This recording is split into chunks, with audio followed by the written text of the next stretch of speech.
All right, YouTube, time for the daily Trump report, which is that David Cameron and Trump aren't exactly getting along. Interestingly, he is getting along a little bit better with Nigel Farage. Now, Nigel Farage is a pretty cool dude. You know, drinks, doesn't give a fuck, chain smokes. Sort of represents, I guess, Winston Churchill style British politics as opposed to David Cameron, who, the look on his face, he's like a Ted Cruz. He's got the butter face. He's got the silver spoon upbringing. He's a neocon globalist. Just a friggin' retard all around anyway. But also at the same time, he looks like he looks like the sort of dude who holds his farts in until they build up, and then like once a month he just goes off into the woods somewhere to release it all because he's really embarrassed about his own anus, like he's just an anally retentive bastard or something. That's what David Cameron looks like to me. Now, I think it speaks well of Trump that he doesn't like David Cameron and David Cameron doesn't like him. Oddly enough, David Cameron's the face of the conservative movement within the UK. It's actually very funny. Here's someone who supposedly is a conservative, at least within the Conservative Party of the UK, like bitterly hates Trump. The reason for it is Trump came out a few days ago and he said, no, if the UK has a Brexit, it doesn't move them to the back of the line on trade deals. Now, by this we mean real trade deals, Trump style, or trade in general.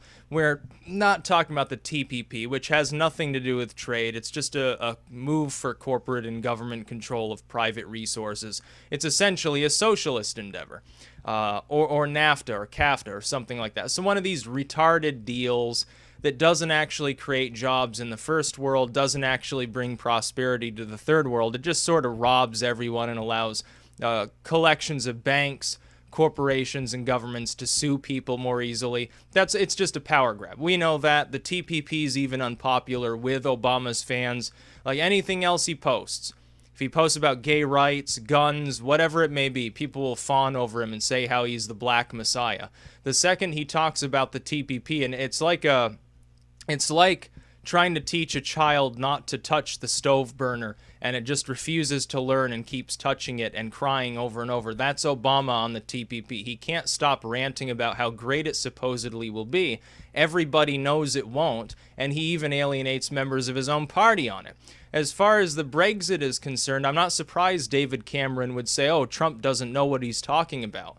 Because David Cameron is trying to keep the UK in the EU so he can continue the globalism going. Because he likes being in the EU. It absolves him of a lot of responsibility to simply let bureaucrats that aren't even from the UK control everything that goes on there. He loves multiculturalism and all this other nonsense that supposedly conservatives are against, because he literally is a cuck-servative Ted Cruz style.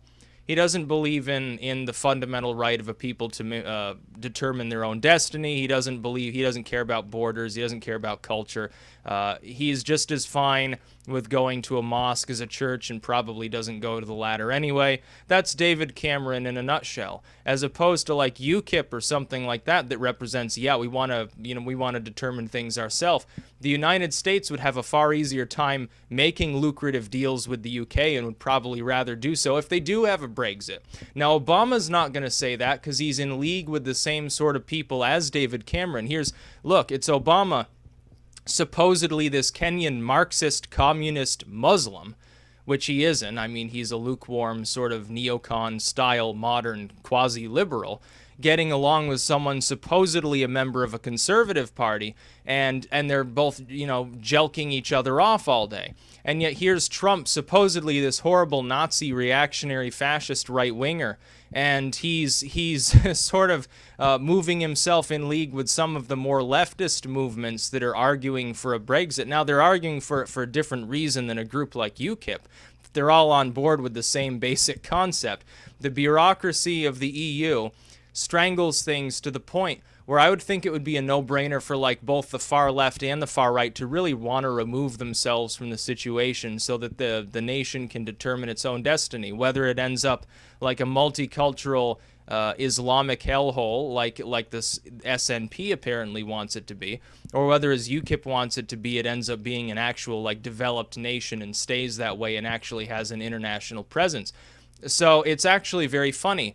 David Cameron the leader of supposedly a conservative movement that's, it's a Ted Cruz style movement minus the Evangelo con bullshit, hates Trump supposedly, and it's all because Trump said, no, don't worry if you have a Brexit. He's trying to assure the British. He's essentially what he's saying is, don't listen to fucking Obama. He's going to be gone fairly soon anyway, so why the hell should you care if he comes in and appears with David Cameron and tells you, oh, don't do a Brexit, vote stay, because things will get bad for the UK, here's my carrot, suck on it for a while or else I'll give you the stick. That's basically what he's telling the public in the UK. Trump's like, no, I don't fucking care if you leave the EU. We're going to continue to trade with you and you're still going to be our buddy.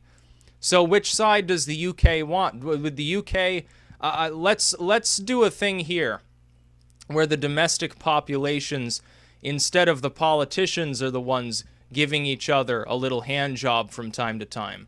The UK should vote out and leave the EU, and then we should vote in Trump-style nativism and side with the UK and watch as the EU dissolves. More countries will split off. They'll want to be buddy-buddy with the UK and the US. They're not going to want to be buddy-buddy with Merkel because the EU's core will continue to shrink. The second the UK leaves, it weakens greatly. That's one of the big nations within the EU. That's a major economy within the EU, a nuclear state within the EU. Germany's not. Larger population, yeah, very, very advanced economy, but can Germany stand on its own when all of these other nations start flying off? The answer is no, it's not going to work. Quite clearly. You'll end up with Germany and Belgium and the Netherlands, really, really hyper-developed economies. They need like the brute labor and stuff. They need the resources. With some Eastern European states that they've managed to wine and dine in. And it'll be funny as well when the advanced economies begin splitting off. Those less advanced economies, the Polish, the Hungarians, will have more and more leverage within this union. They'll force the EU to become something more tolerable. The EU will reform thereafter. It'll be smaller, but it will reform and it will reflect the fact that people don't want to be disenfranchised and pushed off their own land by foreigners because, again, groups like the Polish will become the counterpart to Germany, its true equal. Not necessarily as economically developed, not necessarily as populous, but a more major player within the EU. That's what I look forward to seeing. I think that's my prediction for what will happen to the EU if the UK goes Brexit mode. If the UK stays in, things will continue to become unstable, and it'll be the Eastern Europeans that start splitting off first. It will wreck the economies of the UK, Germany, and France especially, and it will dissolve further into blocks. The former EU states will conglomerate into smaller federations. This is preferable to the current arrangement. But no, the UK shouldn't fear the US bullying it around because you vote for a Brexit. That's just not going to fucking happen. The US ultimately is going to make trade deals that are lucrative to itself and at least tolerable to its trading partners. That's the way we do business. It doesn't matter whether you're in the EU or not. It makes it easier to trade with you if you're not under their bureaucratic authority. Because the stranglehold that Brussels has over the European states is going to make it harder over time, especially if Merkel and idiots like her, people like Hollande, slam down the system so hard that it forces us to kowtow to some retard rules that the EU happens to have, because that's just not going to fucking happen. We'll get our goods elsewhere. But if the UK frees itself from the chains of the tyranny of the EU as it currently exists, that's great for the US and it's great for the UK.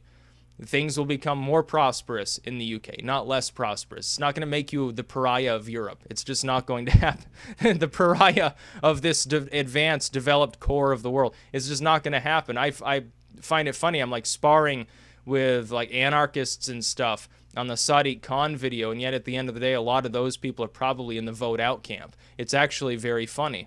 So Trump wants to be on good terms with the UK. Take a look at this. Remember, Obama has done nothing for the UK but spy on the domestic population in partnership with people like David Cameron. Trump has actually built stuff in that part of the world. Now, which person are you going to prefer? That's U.S. politics. It doesn't directly affect the U.K., but in terms of trade, yeah, it does to a great deal. Major trading partners. We're also a major trading partner of Mexico. Why do you think they're going to end up having to pony up the money for the wall one way or the other? It's because we've got them over a barrel. But we don't have the UK over the barrel. We want amicable trade. It's a member of NATO, nuclear state, long history of being allied together. In both the Great War and the Second World War. So fucking, why would anybody here want to disenfranchise the UK? We're not gonna. Obama may want you to suffer if you vote for a Brexit. He'll be gone soon. He won't be in office anymore in just a few more short months. He'll be out. He'll be history. He can't run for a third term. He's out of the position. He'll never return to U.S. politics. He'll make do with making $10,000 a plate speeches like Hillary does, and building a presidential library where I'm sure that Karl Marx's work will be prominently displayed alongside his own ego-stroking books, and that's essentially what he'll be doing. Trump will be in the White House most likely. It's probably not going to be Hillary Clinton. And even if it is, has Hillary told you that the UK will suffer if they vote for Brexit? No. You think she's fucking that stupid? She's not stupid, she's just corrupt. She wants money. She'll keep screwing you in trade deals. Trump might not, Hillary Clinton certainly fucking will, but she'll be screwing the EU either way. You're going to get screwed either way under her presidency, so it's not like it's going to be any different. So yeah, the UK should vote for a Brexit. Fuck David Cameron. He looks like the kind of dude who literally, he goes around tightening his sphincter and holding his farts in so he can save them up for some sort of rectal orgasm once a month. That's what he reminds him. He's a creepy, butter-faced Ted Cruz lookalike, and that's all he'll ever be. He sounds like a bitch. He's a fucking retard. Why the hell would you listen to him? Last I checked, a lot of people, they sort of voted lesser of two evils because they were tired of like Labor and the Liberal Democrats, and it's the only reason he's even fucking in there, as opposed to somebody else. I mean, how does it make sense? What exactly changes other than you have potentially, you're not paying as much money if you leave the EU?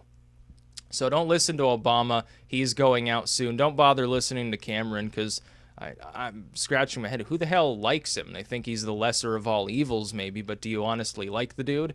I've seen him speak. There's nothing likable about anything he says. It sounds like he's just a chronic liar to me, sort of like a male Hillary Clinton, or again, maybe a more left-leaning Ted Cruz or something like that. They even look similar. It's kind of scary. Maybe they're like long-lost twins or something. That's about all. Peace out.